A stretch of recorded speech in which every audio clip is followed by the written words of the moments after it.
আজ আমি রাজ্য উদ্ধার করবো, আর তা না হলে ওই চালকদেরকে মিলে আমি নিজে করে শেষ হয়ে যাবো, শেষ হয়ে যাবো। হরে হরে, এই সুন্দরী মেয়েটা বলে কি রে? আরে পাগলি, তুই যদি শেষ হয়ে যা তাহলে এই মহাদেব দাসের কি হবে? আরে বাবা, তোমার এত দুঃখ কিসে গো? আমি তো আছি নাকি? আমি শেষ হয়ে যাবো কেন? আমি তোমার জন্য সারা জীবন তোমার কাছে থাকবো বুড়ো খোকা। বুড়ো বলো না, আমি বড় ভাই গো। জানো আমার বয়স মাত্র 1 বছর। তাই নাকি? তাহলে তো তোমার এখনো 3 বার বিয়ে করা যাবে। হরে কৃষ্ণ, হরে কৃষ্ণ, হরে কৃষ্ণ, হরে হরে। তোমার মুখে যেন পড়ে। আমি তো ওই আশাতেই আছি। জানো গত মাসে আমার বউটা আমাকে বেদবা করে দিয়ে মরে গেল। আমার এই 6 মাসের কুচি ছেলেটাকে নিয়ে কি করি? কোনো চিন্তা নেই, আমি তো আছি নাকি?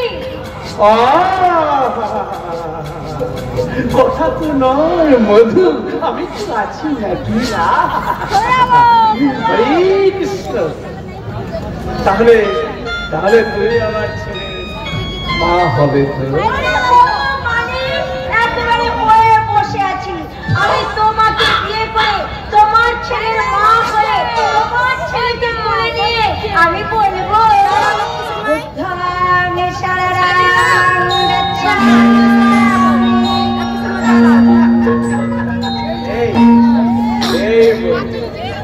তুমি আমার সঙ্গে ইয়ার্কি মারছো না তো? না ইয়ার্কি নয়, উনি সত্যি কথা বলছেন। ও হলো, আয় বাবা, জানিস হলো এই কলকাতার মেয়েটা না আমাদের বিয়ে করে আমার ছেলের মা হবে। কি রে, ভালো হবে না? খুব ভালো হবে। তার আগে তোমার ভিটে মাটি বিক্রি করে টাকা জোগাড় করো। কলকাতার রূপসীর পায়ে অঞ্জলি দিলে বলে। হরে কৃষ্ণ, হরে হরে। তুই কি বলছিস রে? হ্যাঁ ঠিকই বলছি। কারণ তুমি তার পাগল হয়ে যাওনি যে ওকে নিয়ে গিয়ে তুমি ওকে সাজিয়ে রাখতে চাইছো।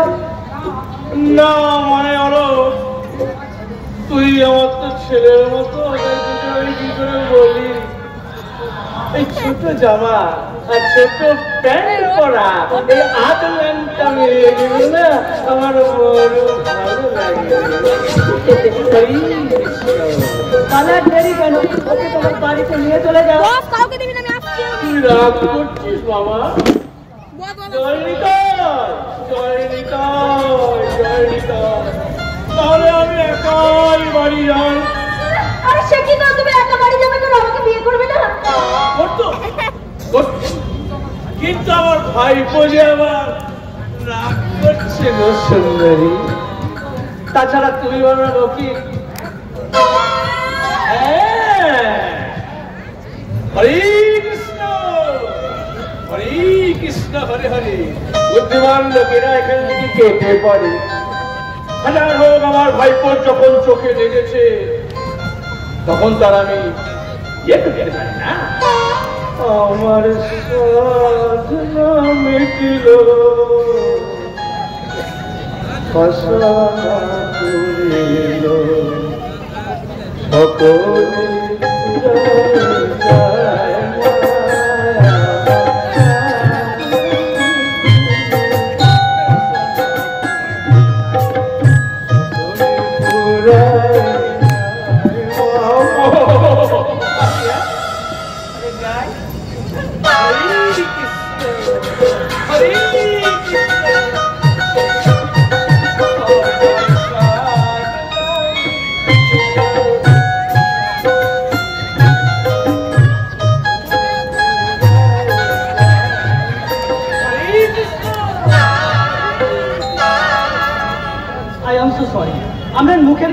নিয়ে?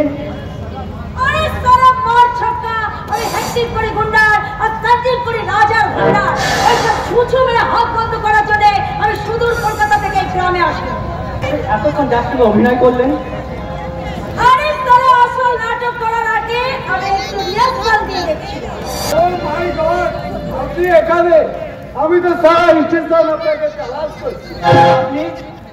আমি সুন্দরলাল কি সহচর আছি, পিটার। ও, আপনি যদি ওইখানেই নৌকা বাঁধবেন, তাহলে আপনার থেকে আমার এর বেশি কিছু আশা করা যায় না। ওকে, আমি চলি। আপনি আপনার লক্ষ্যপথে এগিয়ে চলুন। I hope you must success. Bye. Oh my god, हम लोगों को इतना अपमान कब हजम किया? আরে না না, আমি তো হজম করিনি, আমি ওর কথাগুলো চাটনির মতো তাড়িয়ে তাড়িয়ে এনজয় করছিলাম। कि नो सारा भोला वाला लड़का को আরে না জাদু, ও হচ্ছে গভীর জলের মাছ, ওকে অনেক খেলিয়ে তবে ডাঙায় তুলতে হবে। এই জন্যই তো তোমার মতন পাকা খেলোয়াড়কে সুদূর কলকাতা থেকে এই বিক্রমপুরের মাটিতে নিয়ে এসেছে এই উস্তাদ কি উস্তাদ সুন্দরলাল। চল পিটার, এই কি তাহলে তোমার ওস্তাদ মিস্টার সুন্দরলাল? হ্যাঁ, আমি সুন্দরলাল। আমার ওপরটা যেমন লাল, ভেতরটা তেমনই সুন্দর। দুই মিলে আমি সুন্দরলাল। আরে সারা মার ছক্কা, হাসি বন্ধ করে বলুন আমার শর্তগুলো। বল, वो সবাই অ্যাকসেপ্ট করছি রে। সবাই 10,000 রুপিয়া অ্যাডভান্স করে গেছে। আরে ঠিক আছে ঠিক আছে, ওই টাকাগুলো তুমি ওই কলকাতা নাট্যভাবে পাঠিয়ে দাও। আর মিস্টার সুন্দরলাল, বলো তোমার হাত থেকে আমি তোমার সবসময় তোমার কাছে কাছে। সব সময় আমার একান্ত আপন হয়ে আমার কাছাকাছি থাকবে। থাকবে মিস্টার সুন্দরলাল, তবে কার্য সঙ্গিনী হিসাবে, শয্যা সঙ্গিনী হিসাবে নয়। আরে সুন্দরী, রাগ করছো কেন? মাছ ধরতে গেলে একটু কাদা তো লাগবে। আরে সারা মার ছক্কা, সেই কাদাটা তোলার মতো তোমার কাছে সাবান নেই মিস্টার সুন্দরলাল। আমার যারা শোনো মিস্টার সুন্দরলাল, আমি এইসব ফালতু বাদ ছড়িয়ে, আরে সারা মার ছক্কা, আমি সুদূর কলকাতা থেকে এসেছি এখানে কাজ করবার জন্য। আর জর্জিটার যদি অন্য মেয়েকে দিয়ে তোমরা কাজ শুরু করে দাও, আমার কথা ছেড়ে দাও, আমি চললাম। যাওয়ার আগে একটু ভেবে দেখো মন্টুর কি হবে। তোমার ভাই মন্টু এখন নার্সিং হোমে ভর্তি আছে। ইমিডিয়েট ওর টাকাটা এখন না পৌঁছে দিলে তোমার ভাই একেবারে বলো হরি। না না, সালাম আলাইকুম। তোমার দরকার টাকা আর আমার দরকার তোমাকে। আরে আমি বলছিলাম আমরা দুজনে মিলে যদি। বেশ,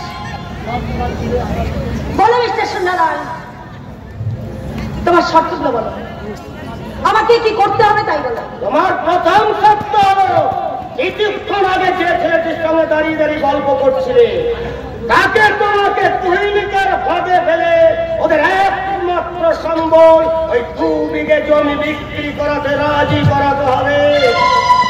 তারপর দ্বিতীয় সত্য, আমার ভাবনা চন্দ্রকান্তকে মাতাল চরিত্রহীন করে তুলতে হবে। আর সব থেকে বড় কাজ, সুদূর কলকাতা থেকে আসা আর চিত্রহীন উত্তরকে আমার হত্যা করে আমার চলার পথটাকে মসৃণ করে কিন্তু মিস্টার সুন্দরলাল, ওই রুদ্রকে তো কব্জ করার জন্য জন পিটার আর তার দলবলকে পাঠিয়েছিল। আর বলতে হবে না ম্যাডাম, आपकी बात हम ही बुझे दिए थी।